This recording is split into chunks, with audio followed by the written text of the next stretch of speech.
back to Behind the Scenes with Sarita Patel. Welcome, Sarita. Hey, Latham. How are you? I'm doing good. I'm Latham Woodward, the co-host of this program, asking the questions from behind the curtain. Today, based on some interesting comments we've had, we're going to talk about people trying to get to a principle. And by that, I mean the client, the billionaire, the rock star, the film actor, and what you should and should not do. You probably shouldn't do it from the get-go, but why don't you lead it off, Sarita? Well, you asked me about this the other day, and I thought it was kind of funny because there are things that people do that they think are going to get them in the door, whether it's an acting job or a writer's job or just close to some powerful person. One of them is kind of stalking people at restaurants that they go to all the time and thinking that if they go up to the person while they're sitting having their breakfast or lunch, they will actually have an opportunity to have a conversation or to share their ideas, which I think is bizarre. Don't you? It is bizarre. It's like at the time I saw George Lucas at the United Market, and my daughter was with me. She was like 6. She's a big Star Wars fan. She goes, "Should we go talk to George?" And I'm like, "He's in the frozen food section. I don't think he wants to talk to anybody right now." I mean, do you want to talk to people when you're grocery shopping? I barely want to make chit-chat in the line. Exactly.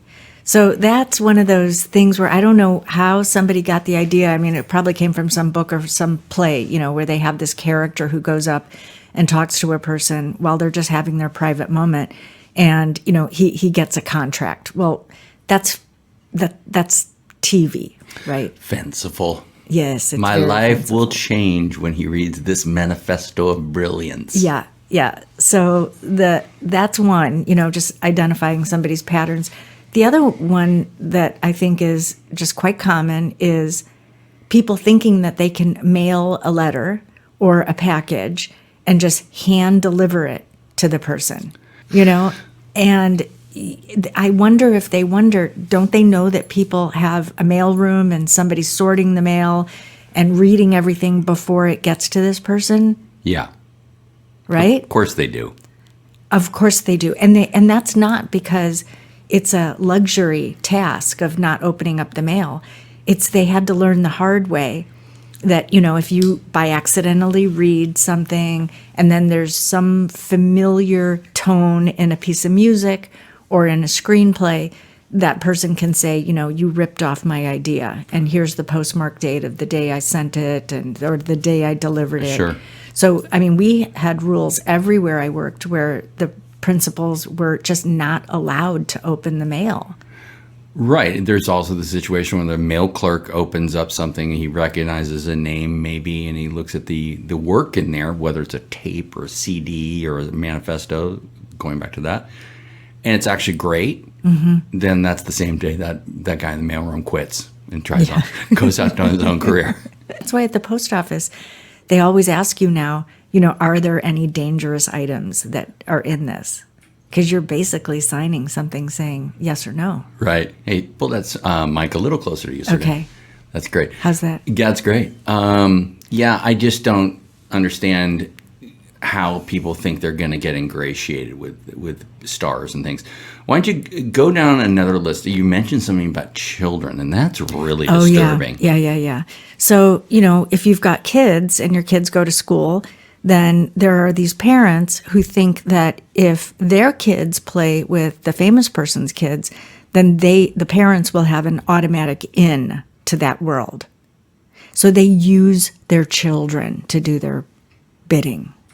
I'm on the jet with Jorge going to Sun Valley because our kids are friends. Right. I mean, that happens. So, what struck me about that is, first of all, you're pimping your kid out, right? So that you can have proximity to something that you want, which I think is so weird. Anytime anyone uses their kid like that, I just think that's a form of, abuse. Pimp is the right word. Yeah. So, but then you can very easily tell those kinds of parents, at an event or on a trip, because often, like my bosses used to invite his kids' friends along on trips because you want your kids to be entertained. They don't want to hang out with the adults all the time. And the adults don't want to entertain the kids all the time. Right. Yeah. So it's just fun to be around your peers. But you can always tell those parents because they have this awkward way of having fun. It's like they're looking to, the trip provider as entertainment. Like they go off of what they're interested in instead of being a regular friend. That's what I love about working with you is when I look back at all the old podcasts, we talk about so many different things. This is true. Right? Everything, including things I don't like to talk about. Yeah. But that's what makes for an interesting life is you're not pigeonholed into whatever it is that you do for work or, whatever your family prescribes to. It's like there's so much to participate in this world. Was that your legal department pinging you there? Say, shut up. Those damn lawyers.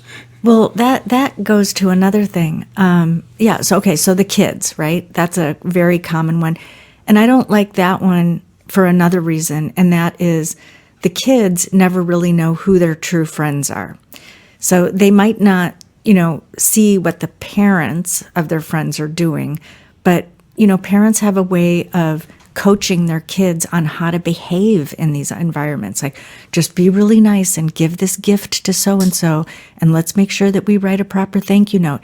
There are all these steps into ingratiating yourself into that, which is, I would say that was the toughest thing, is just watching the kids balance their true friendships from the people who were, put in a position to get close to the parent. And I feel really sorry for the stars, kids, or whatever, because eventually they come to understand what's going on.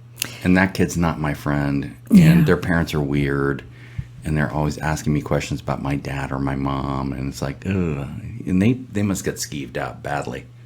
Well, right. And so if you think about that happening to the kids, then you can imagine, the other thing that people do is they get close to, sort of the inner circle of the people working for that individual. So like if you take me, for example, I didn't know it, but there were a lot of people who became overly friendly to me when I started certain positions because they thought that I was going to be their pathway to the boss. And I was like, who are my real friends now? Yeah, I hadn't even considered that, because now you are seen as this front person who has the principal's ear, and you can get them in. And so, did you get gifts from these people? Were they trying to bribe you emotionally or with goods, or what happens? Well, we had this one rule. I mean, I was told this the first week that I started, that you're not allowed to accept gifts from vendors. Right. Right? Because that's the biggest way that a vendor can, ingratiate themselves to more work. Or there was a dollar limit that was set. No gifts over $50 or something like that. So it was. So if you got a pizza from a friend or some popcorn tubs or something, you're like, hey, I know you're busy this week, here's some popcorn, whatever. Right. No big deal. But if somebody's giving you a car or, Here's a Lamborghini, I know you're busy this week. Right. So, again, I saw a lot of this when I worked at Interview Magazine. That's when I was actually McDonald's. It all goes back to McDonald's. People were kissing up to my friend Fran all the time so that, Gotta get those free burgers. You could get a manager job or whatever it was.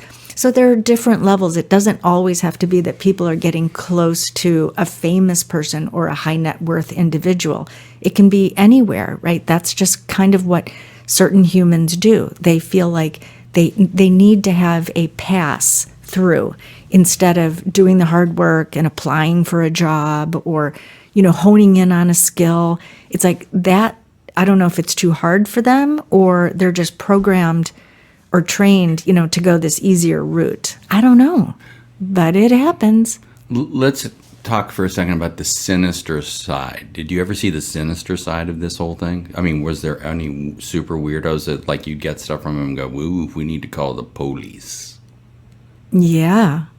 It would happen a lot, or? Well, I mean, so right now in my mind, I'm going through all the different places because all of the places where I worked, there was a stalker sort of mentality inbred into the environment. So, like even at Esprit, there were stalkers who were obsessed with Susie Tompkins or Doug Tompkins. Mm-hmm.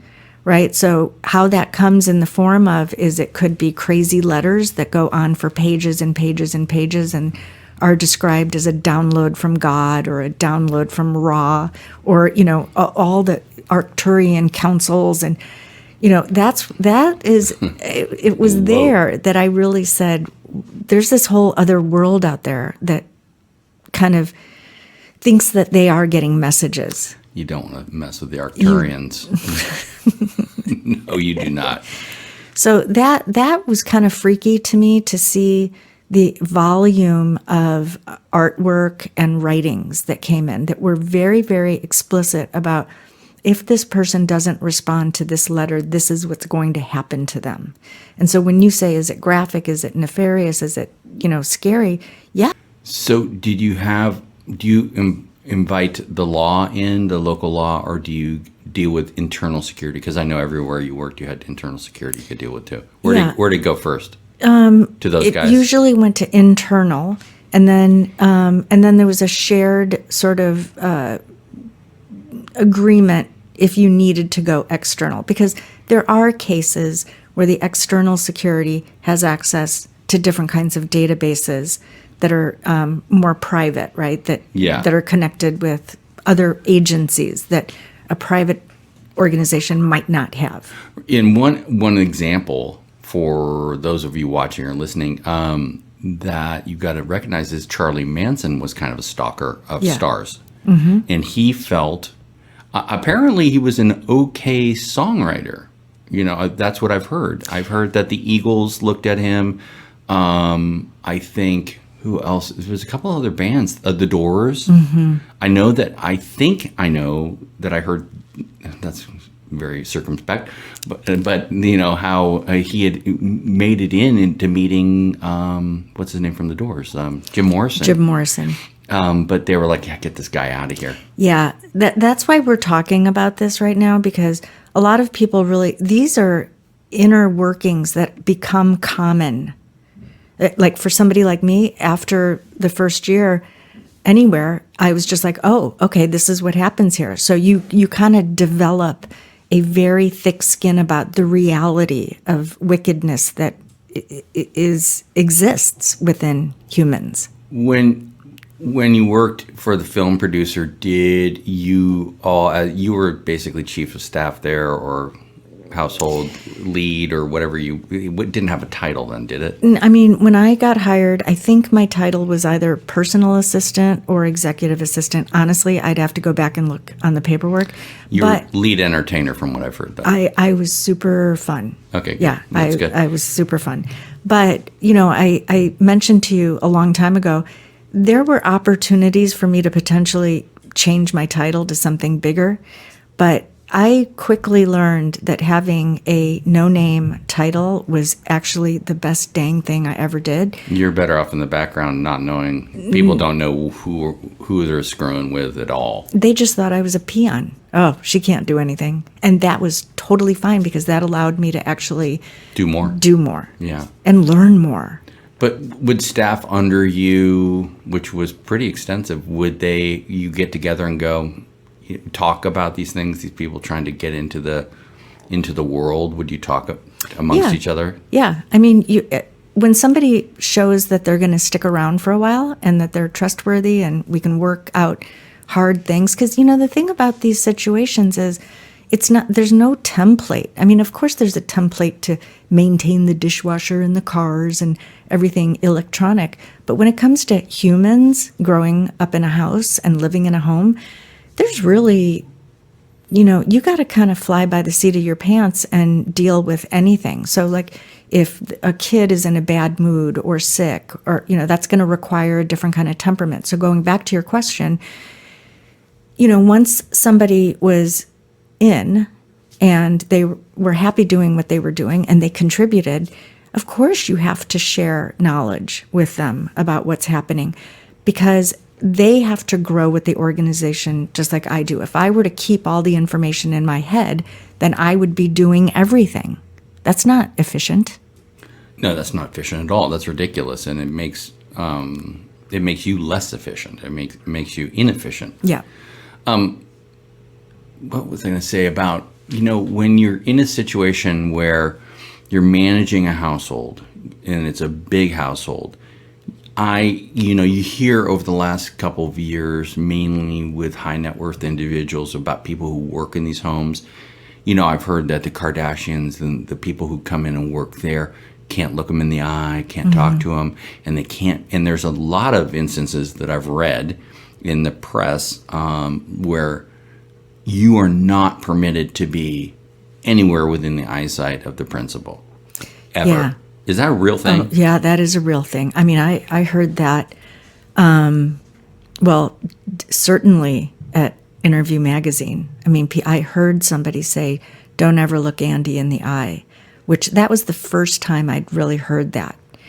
And that was a way of gatekeeping people from Andy, because, when you look somebody in the eyes, you can make a connection and you kind of break a pattern, right? So if there is a connection made, that person might listen to you, right? And you might have something valuable to say.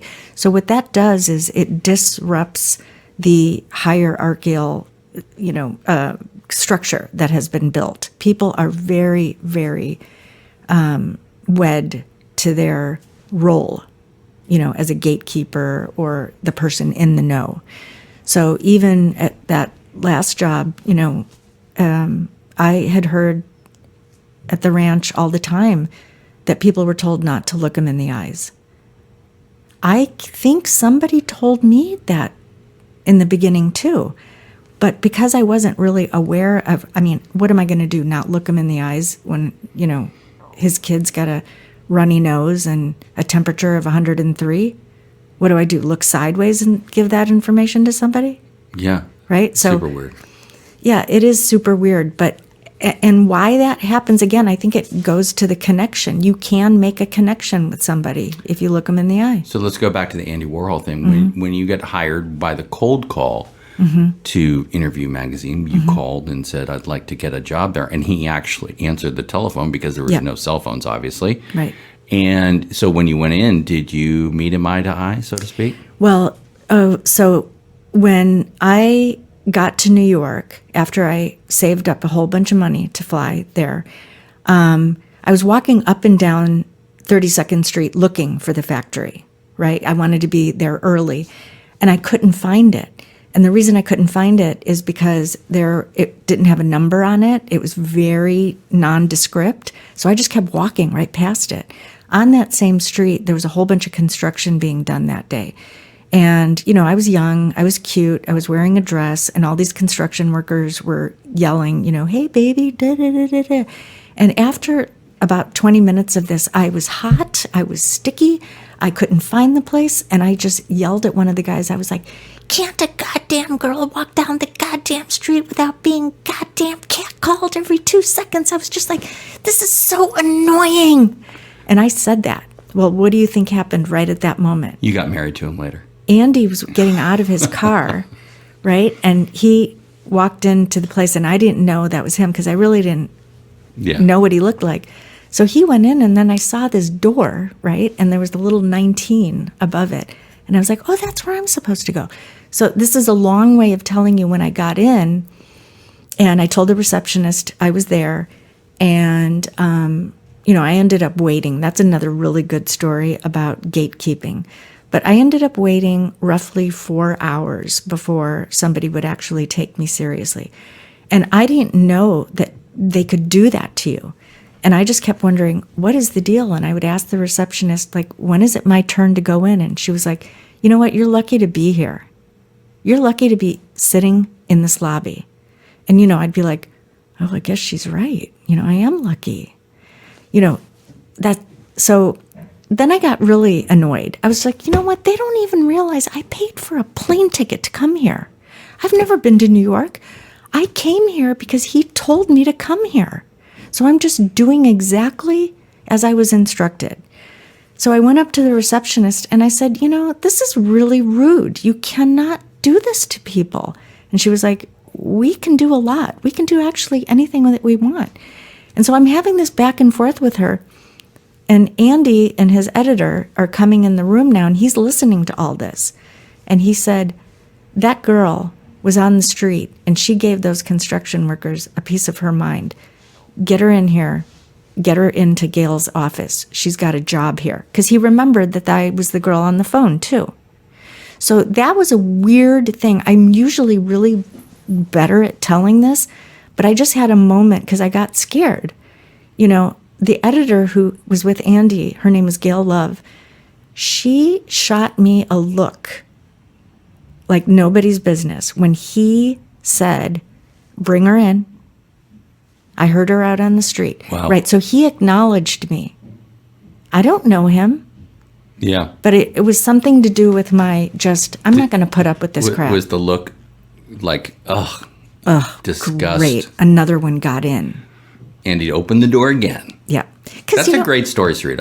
I don't know why you say you didn't explain it right. You did. I mean, it's a great story. It's a true story. It sounds, there's no way you could make up the little minutia. Oh, there's number 19, right? Right. I mean, come on.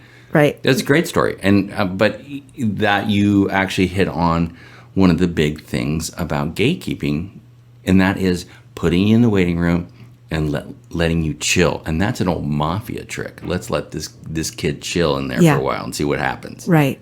And see, I didn't know that people do that.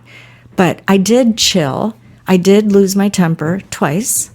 But it wasn't out of control. It was just asking a question. Like, I did not come here. I bought an Ann Taylor outfit, okay? Wow. That was expensive back in those days on my McDonald's money. And your airfare was $500 or $600 probably to get to New York from Chicago? I think it was $200. Right, well. Yeah, something. But it was still expensive. I mean, we didn't just go buy plane tickets like we do today. Well, the long and the short of it, as we're getting to a 23rd minute here in a fairly long episode for this series, is you weren't a stalker. He happened to pick up the phone when you called to find out about getting a job there. Your sister said it wouldn't happen, which made you happy that it did happen, because she proved her wrong. Nah, sister. And you got into Andy Warhol, and you got that story. And you were a mailroom clerk, right? But you got to see some stuff. Well, I got to see a lot. So that's another example of, I didn't just sit next to Andy and watch him draw or hang out with movie stars. I picked up the mail from the mailroom. I opened up all the envelopes. I learned how to do subscription accounting. I did sit next to the editorial people. So I got a really, really, really good education, on the job. Right. And that every job has taken me to the next job. So I worked my ass off there, and I saw a lot. So let's end it here, but the lesson is for everyone listening, if you're looking to meet a star, a producer, a rock star, or something else, go through the proper channels. Don't try to backdoor it. They'll see right through it. Mm-hmm. And don't put your kids on it. Don't pimp your children out, guys. Don't do that. And don't use anyone just to get in there. It doesn't do anything. Your life does not become better because you're standing next to somebody powerful. You make your life better. Correct. And on that positive note, we'll see you next time here on Behind the Scenes with Sarita Patel. Thanks, Sarita. It was a great episode. Bye, Latham. See you later. Bye. Bye-bye.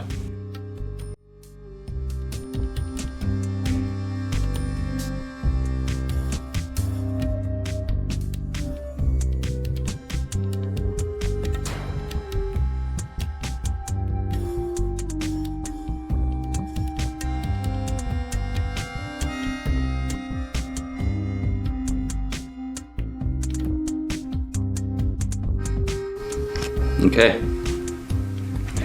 Counting in. Not all things hidden. 3, 2. Donald Trump confided to Jeffrey Epstein the real reason he wanted to be. 3, 2, 1. Do that again. Jeffrey Epstein.